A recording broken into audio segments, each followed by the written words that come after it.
fuck my lord. You might fuck my lord. You might call my lord. Love gon' set me up. Bitch gon' set me up. Don't retaliate. Halo guys, ketemu lagi di channel NDW Lovers. Nah, kali ini kita akan bahas bocoran tentang Boruto manga. Karena ternyata ada bocoran Boruto manga chapter 59. Chapter itu akan tayang pada tanggal 20 Juni 2021, nanti jam 10 malam, waktu Indonesia Barat. Jadi nanti kita akan baca bersama gitu ya. Tapi kali ini saya akan bahas lengkap tentang bocoran apa yang akan keluar nanti. Bagi teman-teman yang tidak mau dengan bocoran, maka silahkan di close saja videonya. Tapi bagi yang suka dengan spoiler dan bocoran, maka kita akan lanjutkan. Tapi sebelum lanjut, jangan lupa untuk klik tombol subscribe bagi yang belum subscribe, dan klik tombol like serta share video ini di semua sosmed teman-teman. Oke, kita akan baca sekarang. Let's check it out. Oke, halaman 1-13. Di sini terlihat Kawaki dan teman-temannya membuat kemajuan dalam mendapatkan kekuatan yang mereka inginkan. Berarti sepertinya latihan antara mereka semua mulai efektif.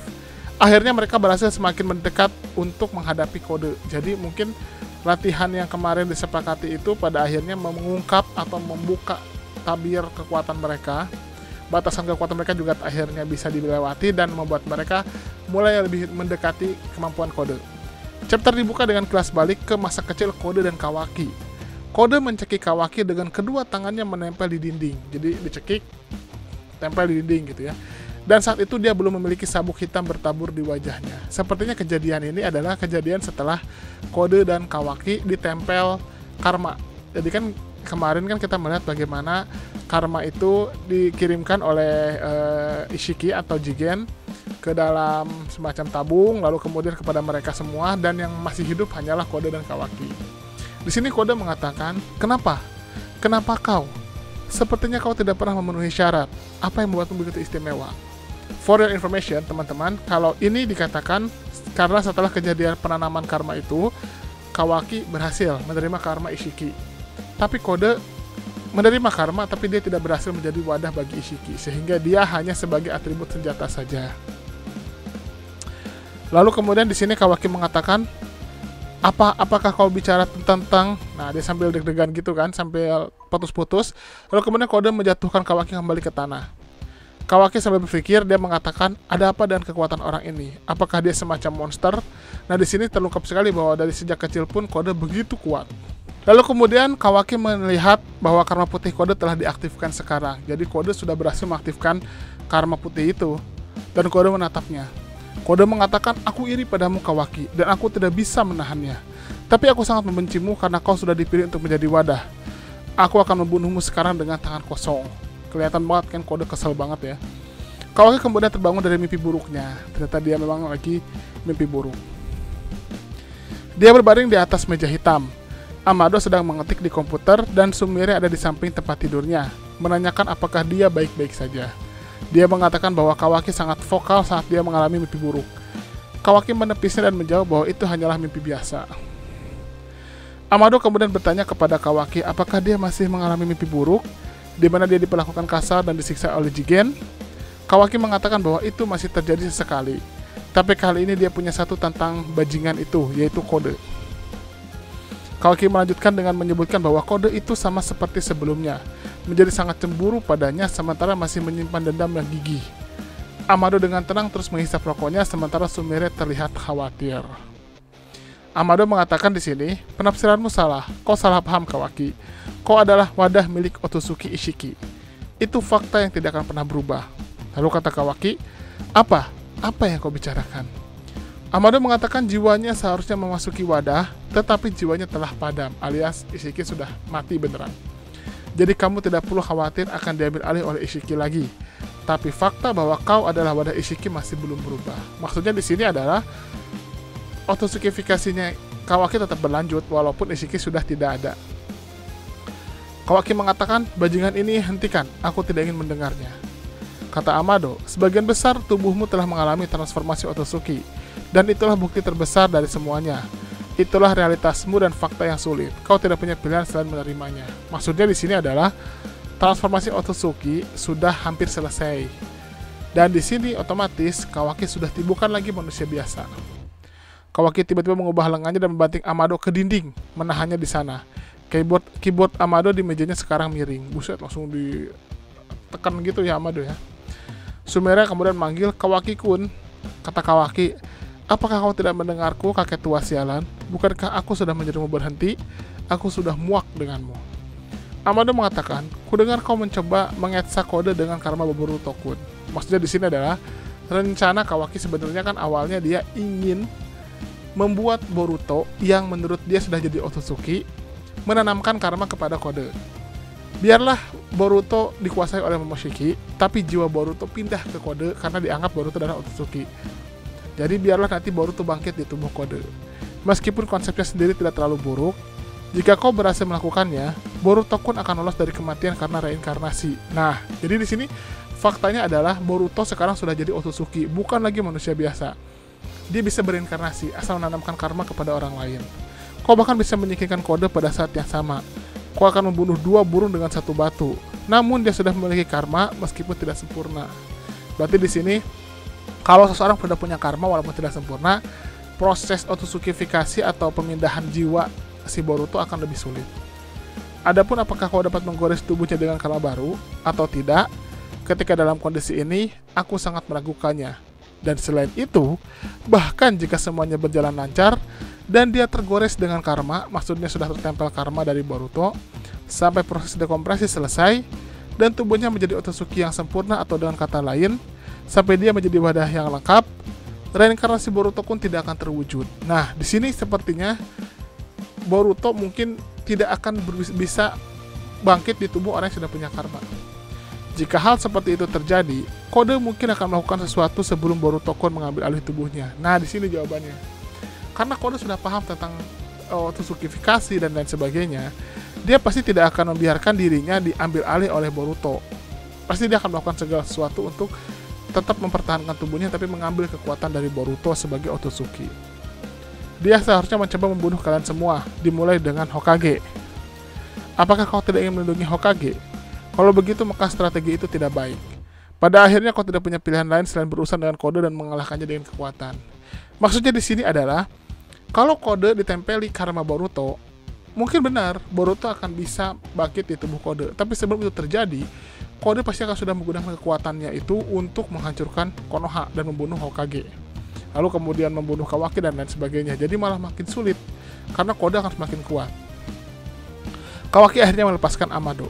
Lalu kata Kawaki, tidakkah menurutmu Nana Daime bisa menang melawan kode sama seperti saat dia melawan Delta? Kawaki kayaknya belum paham kalau Naruto itu sebagian kekuatannya itu yang dahsyatnya adalah dari Kurama.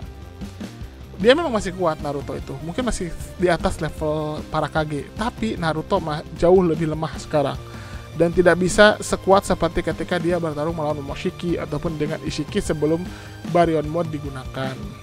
Kemudian kata Amado, aku tidak tahu tentang itu. Aku tidak yakin tentang berapa banyak kekuatan yang hilang karena dia tidak memiliki cakra Kyuubi. Nah, di sini Kyuubi adalah mungkin bisa dibilang setengah sumber kekuatan dewanya Naruto dari Kyuubi.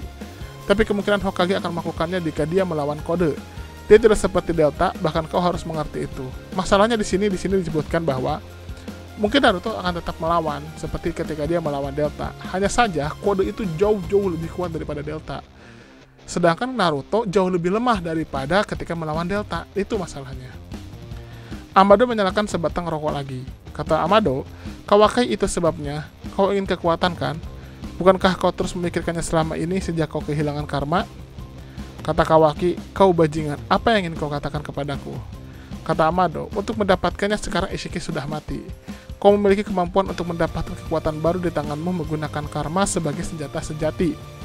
Aku bisa membuat itu semua mungkin untukmu. Nah, kenapa nih? Jadi Amado seperti menghasut Kawaki yang sebenarnya memang dia merasakan bahwa setelah tidak punya karma, Kawaki kayak kehilangan kekuatannya. Di sini Amado kayak menawarkan ada cara gitu untuk Kawaki mendapatkan karma lagi. Kawaki mengatakan, aku tidak mengerti maksudmu dengan menggorekkan karma di tanganku lagi. Putuskan aku dari omong kosongmu yang aneh itu. Kata Amado, kau harus mengerti apa yang aku maksud. Kau secara tidak sadar menginginkannya. Kata Kawaki, tidakkah seharusnya kau mengerti betapa aku membenci karma, bajingan itu? Kata Amado, tentu saja, tapi secara rasional, kau juga tipe orang yang akan melakukan apapun demi tujuanmu. Jadi kau sama saja denganku. kayaknya di sini Amado juga punya agenda tersendiri kayaknya. Apakah Amado juga akan berbuat jahat? Kita belum tahu. Kata Kawaki, itu tidak mungkin, aku akan pulang, kata Amado. Tapi ingatlah, apa yang ingin kau lakukan terserah padamu Kawaki. Pilihan ada di tanganmu. Seperti Amado menawarkan Kawaki untuk mendapatkan karma, tapi tidak perlu dimiliki oleh Otsutsuki. Apa maksudnya Amado ya? Kawaki memakai kembali jaketnya. Sumire terus tampak khawatir sebagai pengamat atas apa yang baru saja terjadi. Amado terus merokok tanpa komentar lebih lanjut. Kita lanjut ke part selanjutnya ya. Di part selanjutnya dari halaman 14 sampai 19 nanti.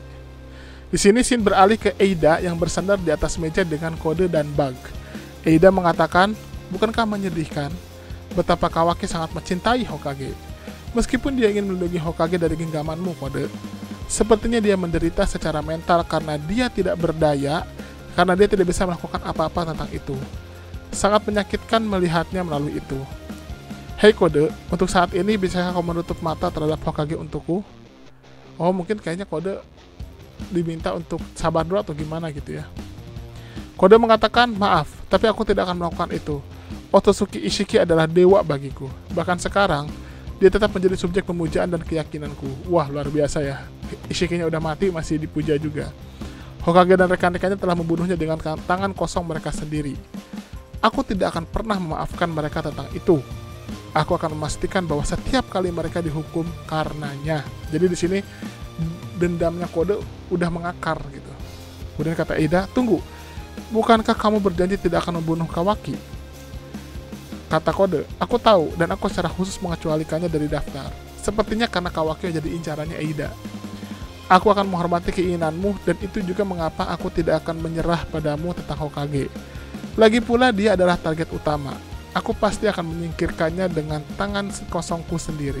Oh, jadi benar-benar Kode itu mengincar Hokage dan ingin membunuhnya.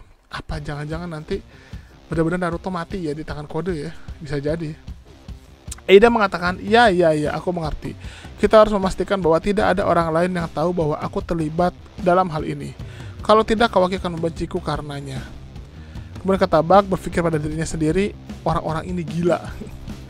Di sini terlihat sekali bahwa Eida itu mengincar Kawaki dan dia tidak mau terlibat secara langsung sebenarnya.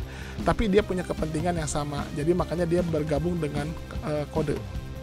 Bug pun bicara, ngomong-ngomong berapa lama kalian berencana tinggal di sini, kata Bug. Kata Eida, hey, jangan khawatir tentang hal-hal seperti itu. Aku sudah menghabiskan minumanku loh, kau benar-benar tidak punya kebijaksanaan. Bug pun tertawa gugup karena dia takut sebetulnya. Bug berpikir pada dirinya sendiri, pelacur siaran itu terus memerintah orang-orang di sekitar. Kemudian kata Kode, ada 2 penjaga yang ditempatkan di pintu masuk, tapi aku membunuh 6 penjaga sebelum aku tiba di kamar Bug. Seharusnya ada lebih banyak tentara bersenjata yang berkeliaran dalam fasilitas ini. Merepotkan jika mereka mengetahui bahwa Eida sudah bangun.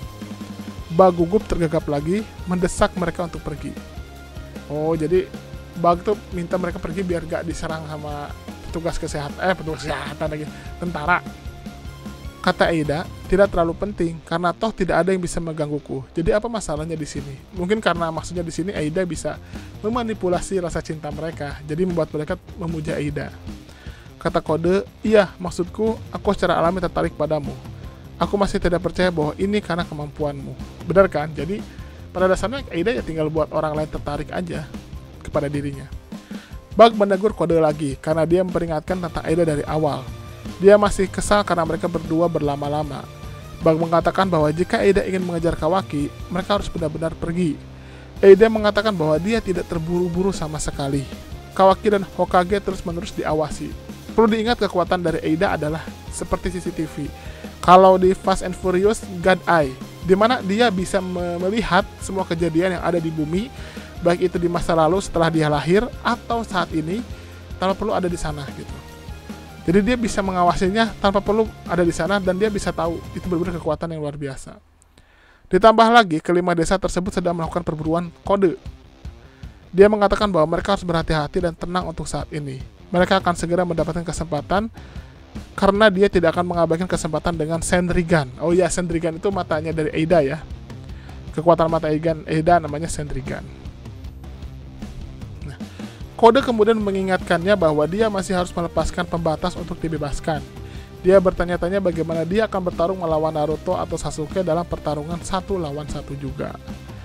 Lalu kemudian Eida berkata, kalau dipikir-pikir aku belum membicarakannya, tapi jangan terlalu berharap pada kemampuan tempurku. Itu karena aku hanya bisa melakukan taijutsu sederhana. Jadi Eida punya kemampuan Sendrigan, di mana dia bisa clairvoyant, bisa melihat apapun di saat bersamaan, tapi dia tidak bisa bertarung ninjutsu, dia hanya bisa taijutsu sederhana. Kode tampaknya sedikit kecewa dengan pernyataannya, karena dia berpikir bahwa dia juga hebat dalam bertarung. Kata Eida, dari awal aku tidak suka melakukan tindakan barbar seperti itu. Aku tidak ingin terluka. Kode mulai memerah. Kata Kode, begitu kau sangat lembut. Wah, Kode dalam pengaruh Eida ya. Bug kembali lagi berpikir pada dirinya sendiri. Ini Bug kebanyakan mikir dengan diri sendiri ya. Ini kalau para jomblo tuh biasanya kayak gini nih. Kebanyakan mikir dengan dirinya sendiri. Dasar bajingan, kendalikan dirimu sendiri Kode. Menjadikan bahwa kau telah dikebiri. Bukankah ini sangat memalukan? Eida mengatakan itulah mengapa kepentingan kita selaras satu sama lain. Sebagai ganti aku menjadi mata dan telingamu, kau akan melindungiku sebagai kesatria. Kata Kode, kesatria? Kedengarannya tidak terlalu buruk, tapi bagaimana perasaanmu tentang ini? Misalnya, ketika hanya kau dan Kawaki bersama, apa yang akan kau lakukan jika dia mencoba membunuhmu? Kata Eida, apa yang kau bicarakan? Itu pertanyaan yang mengerikan. Jadi kayak Eida tuh sendiri suka sama Kawaki sepertinya. Kode mengatakan ini bukan skenario yang mustahil kan? Kawaki dan Boruto adalah Otsutsuki. Oh, udah dikonfirmasi ya bahwa keduanya sekarang Otsutsuki. Kau tidak akan bisa mempesona mereka dengan kemampuanmu. Ah, di sini sudah bisa dilihat bahwa Kawaki dan Boruto sudah bukan lagi manusia tapi Otsutsuki. Ya, mungkin hal itu yang baik dari sudut pandangmu, tapi keadaan yang tidak terduga mungkin terjadi. Seperti jika aku dalam keadaan sulit. Kata Eida, intinya adalah bahwa aku tidak benar-benar cenderung untuk membiarkan hal seperti itu terjadi. Kata Kode, dia diam aja, dan Eida mengatakan, kemarilah Kode, dan izinkan aku memperkenalkanmu ke salah satu kesatria yang lain. Oh, berarti nanti ada lagi yang diungkap lagi oleh Eida. Apa itu? Kita lanjut ke page selanjutnya. Oke, ini adalah part ketiga, di mana ini adalah halaman 20-27. Adegan beralih ke Kawaki. Adegan beralih ke Kawaki yang berjalan-jalan di Konoha sendirian.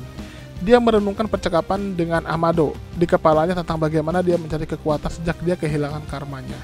Shikadai tiba-tiba melihat Kawaki dari jauh dan mencoba melambai dan memanggilnya. Namun dia benar-benar terputus oleh Kawaki yang tiba-tiba berteriak. Kata Kawaki, diam, kau sangat menyebalkan. Wah, di sini benar-benar Kawaki mungkin emang masih terlalu ekspresif ya. Semua warga sipil di dekatnya benar-benar terkejut dengan teriakan itu.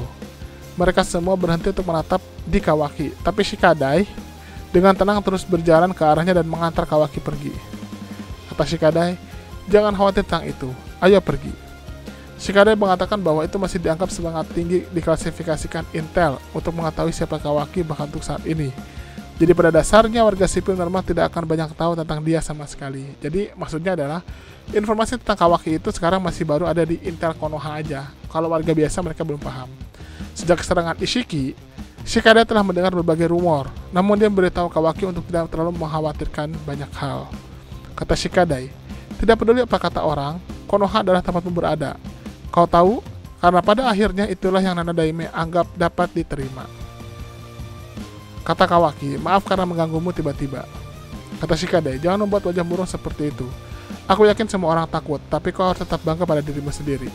Kata Kawaki, ya, terima kasih. Adegan melompat kembali ke Sumire yang masih terlihat khawatir. Amado sibuk mengetik di depan komputernya masih merokok. Sumire bertanya tentang apa yang terjadi beberapa saat sebelumnya dengan Kawaki dan karma miliknya. Apa yang dimaksud Amado dengan apa yang dia katakan? Amado menjawab bahwa dia mengatakan bahwa itu hanya apa yang dia dengar pada nilai nominal. Apakah dia tidak mendengarnya dengan jelas? Kata Sumire, aku tidak mengerti apa yang kau pikirkan. Kata Amado, kaulah yang ingin menjadi asistenku secara sukarela. Apakah itu akan menyelidikiku? Mungkin itu permintaan dari Shikamaru-kun. Jadi Amado menganggap bahwa Sumire masuk jadi asistennya karena permintaan Shikamaru. Kata Sumire, tolong jangan ganti topik. Kata Amado, aku pikir kita berada di kapal yang sama dalam hal ini. Maksudnya, apa Sumire juga punya tujuan lain? Kita belum tahu nih. Amado mencatat bahwa karma asli Kawaki telah menghilang berdasarkan percakapan mereka sebelumnya. Kata Amado, tapi seperti yang ada sekarang, masih ada data Otsutsuki yang terdekompresi di tubuhnya. Dengan kata lain, pada dasarnya belum ada yang berubah. Demi perbandingan, mari kita anggap Kawaki sebagai wadah seperti kita akan memikirkan rumah. Dalam skenario ini, Kawaki seperti masuk dan keluar ke rumah ini. Jiwa Ishiki adalah pemilik rumah yang kita kenal sebagai Kawaki. Kau tidak akan bisa masuk ke dalam jika masuk dan keluar benar-benar hilang, kan? Jadi, di dalam rumah ini, kekuatan yang diwariskan Ishiki masih terbengkalai dan belum dimanfaatkan untuk saat ini. Oh, jadi maksudnya adalah pada dasarnya jiwa Ishiki itu kan pada dasarnya adalah pemilik Kawaki. Tubuh Kawaki kan milik Ishiki awalnya. Karena Ishiki sudah tidak ada, maka proses pintu masuk dan keluarnya pun akan terganggu di sini. Jadi kekuatannya masih ada sebenarnya, cuman Kawaki tidak bisa masuk karena pemilik rumahnya tidak ada. Kayak kita mau masuk ke rumah tapi yang pemilik rumahnya itu nggak ada, otomatis kan kuncinya dibawa sama dia. Nah, Kawaki nggak bisa, karena itu Kawaki perlu kunci untuk membuka itu dan bisa menggunakan kekuatannya. Aku tidak akan siap untuk melakukan ini sepenuhnya dari awal, tapi aku bisa mengatur masuk dan keluar untuk lain untuknya. Itu yang aku maksud. Kata Sumire, kau mengatakan bahwa kau akan merekonstruksi karma Kawaki-kun. Kata Amado, aku tidak keberatan dengan bagaimana kau menafsirkannya. Oh, jadi Amado itu akan merekonstruksi karma lagi dalam tubuh Kawaki. Dia kayak menciptakan karma sintetis gitu, supaya Kawaki bisa memanfaatkan kekuatan dari Ishiki. Sumire bingung. Kemudian kata Amado, adapun karma kode itu terukir padanya oleh Ishiki seperti milik Kawaki, namun tidak akan berfungsi sebagai wadah. Ini hanya memberikan kekuatan kepada kode. Karma sendiri adalah senjata yang kuat. Ini akan menjadi keuntungan besar dan keahlian bagi seorang prajurit. Tapi sekarang setelah Ishiki menghilang, tidak ada salahnya memiliki karma di tubuh Kawaki. Itu sebabnya dia mungkin harus mendapatkannya lagi. Apalagi sekarang kita mendapat ancaman yang akan segera terjadi. Jadi, gak ada salahnya Kawaki punya karma lagi, kan sudah gak ada Ishiki. Yang jadi masalah adalah gimana caranya membuat karma itu. Nah, sepertinya Amado tahu caranya. Kata Sumire, apakah itu benar-benar semua yang ada untuk itu?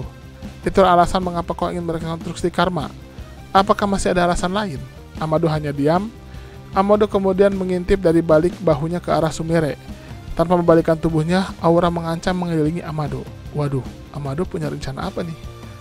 Next.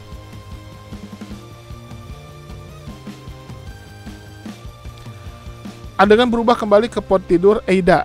Kode dan Bug sedang menatap pod yang belum dibuka yang berikutnya ke kandang asli Eida. Oh, maksudnya ke tempat Eida ya. Kode mengatakan, satu lagi cyborg baru yang dia pegang di sini untuk diamankan. Aku ingin tahu seperti apa mereka nanti. Kata Eida, selain Otsutsuki,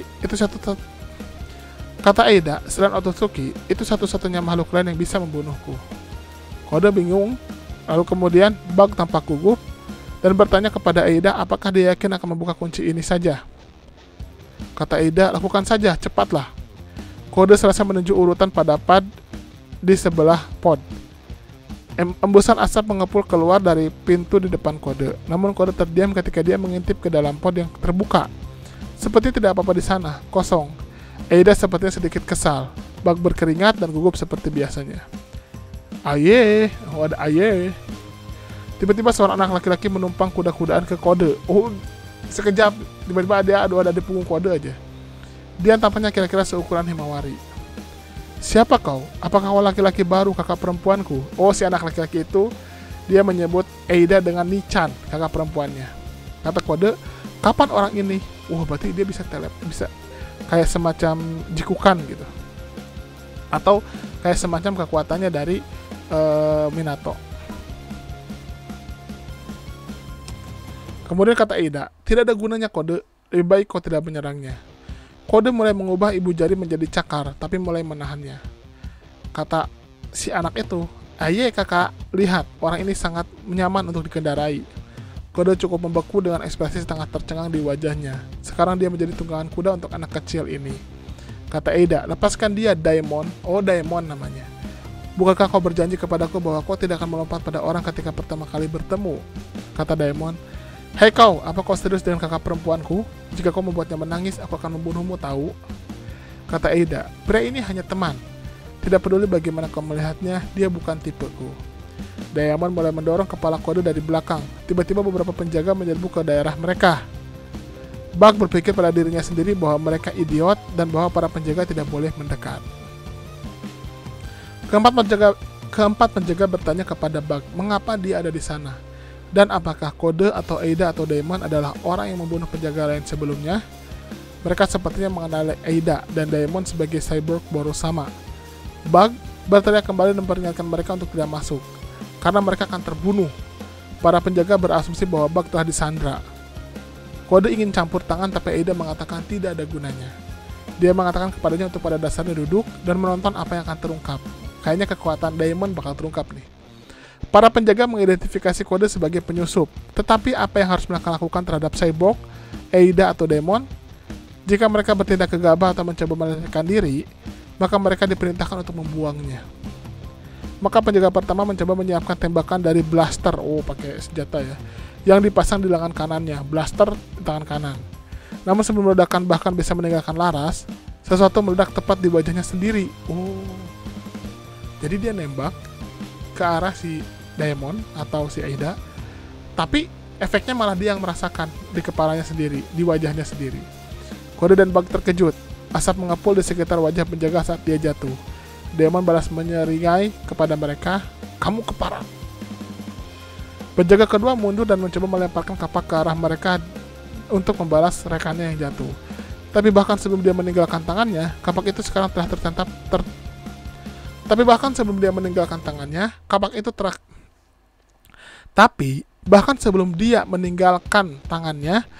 itu sekarang telah tertancap tepat di atas kepalanya sendiri, membelah tengkoraknya menjadi dua bagian dan dia pun jatuh. Kayaknya kekuatan Diamond ini gila ya. Dia jadi senjata dilempar nih, belum juga dilempar, udah di kepala. Seolah kayak senjata itu efeknya yang akan terjadi pada orang itu akan masuk ke dirinya sendiri dalam sekejap. Jadi Diamond bisa membalikan efek. Jadi kayak misalnya kita mau ngelempar ke arah si Diamond, secara logika lemparan itu akan kena ke kepala Diamond nih. Nah tiba-tiba si senjata itu akan ada di kepala si orang yang melempar itu. Dia kayak bisa membalik efek itu. Diamond kemudian mencibir dengan cara yang jahat, menyebut mereka idiot. Para penjaga tampaknya sangat bingung tentang apa yang baru saja terjadi. Diamond kemudian muncul dari punggung Kode. Dia dengan cepat datang tepat di depan penjaga yang melarikan diri.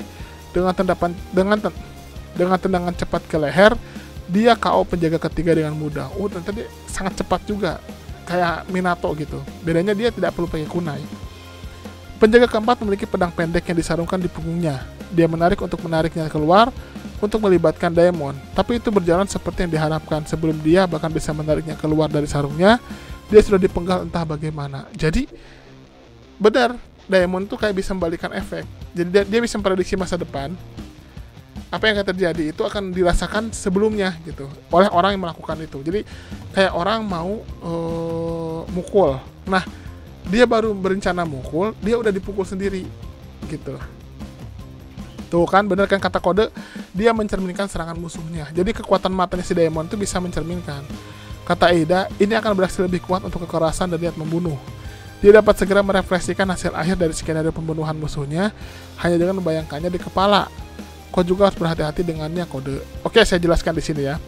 Diamond itu ternyata punya kekuatan untuk mencerminkan serangan musuh. Jadi dia akan membuat skenario dulu. Ini misalnya si musuh melempar kunai.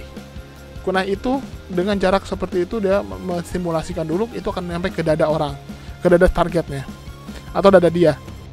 Tapi dia akan membalikkan itu. Jadi dia akan mempercepat prosesnya, tapi menimbulkan efeknya itu untuk si penyerang itu sendiri. Jadi dia baru aja mau lempar kunai itu sudah tertancap di dadanya, membalikkan semua serangan ke dianya sendiri. Ini akan sangat sulit. Bahkan ini kekuatannya mengeri banget.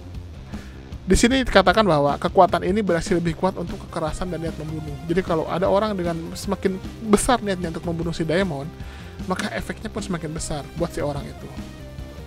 Kata Kode, pria yang berbahaya. Kata Diamond, yeay. Ada mengatakan, biarkan aku memperkenalkannya kepadamu lagi. Dia akan menjadi salah satu dari kesatria.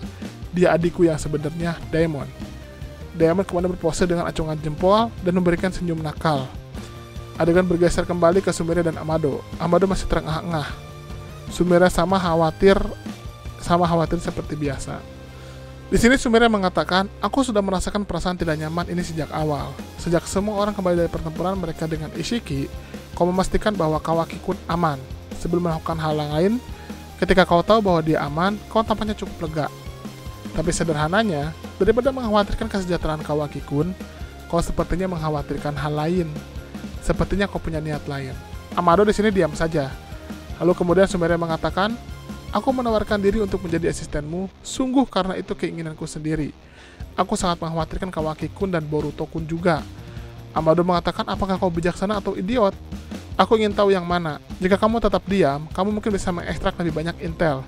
Tidakkah kamu tahu bagaimana menyusun strategi dan tawar-menawar?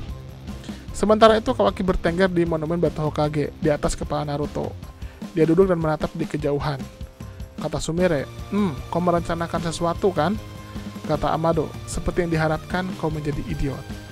Amado terus saja menghisap rokoknya dengan tatapan teduh dari lensa kacamatanya, dan itu mulai mengaburkan pandangannya.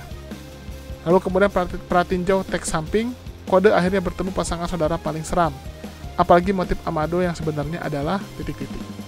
Nah, di sini kita bisa melihat bagaimana ada dua karakter yang sangat mengerikan, yaitu Daemon, dan kekuatannya memproyeksikan serangan, di mana dia bisa menciptakan skenario dari serangan yang akan muncul kepada dia, dan kemudian efeknya akan diterima langsung pada sebelum serangan itu dimulai.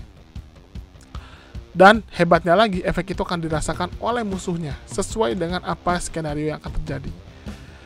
Tapi yang mengerikan di sini adalah Daemon itu ternyata kekuatan senjutsu. Yang mengerikan di sini adalah Daemon itu ternyata kekuatan dojutsunya baru efektif kalau semakin orang ingin membunuhnya, maka semakin kuat efeknya. Semakin tidak, maka semakin tidak ada efeknya. Dengan kata lain, kalau misalnya melawan Daemon, keinginannya untuk membunuh Daemon itu akan membuat Daemon malah semakin kuat, semakin tidak terkalahkan. Harus tidak punya keinginan membunuh, menyerang tapi tidak punya keinginan membunuh, baru itu akan tidak ada efeknya buat Daemon. Yang kedua tentang Amado, ternyata memang Amado tidak benar-benar tulus untuk membantu Konoha. Tadinya kita berpikir bahwa Amado adalah seorang yang berjuang untuk kemanusiaan, ternyata dia punya tujuan lain. Tapi kita belum tahu tujuan sebenarnya itu apa. Ya, oke, itu saja. Saya terima kasih untuk sudah menonton. Kalau suka di like aja, kalau nggak suka dislike aja. Dan see you next time. Pengumuman giveaway. Developers mau ngadain giveaway dengan hadiah yang menarik dan ada grand prize-nya loh. Hadiahnya adalah grand prize 1.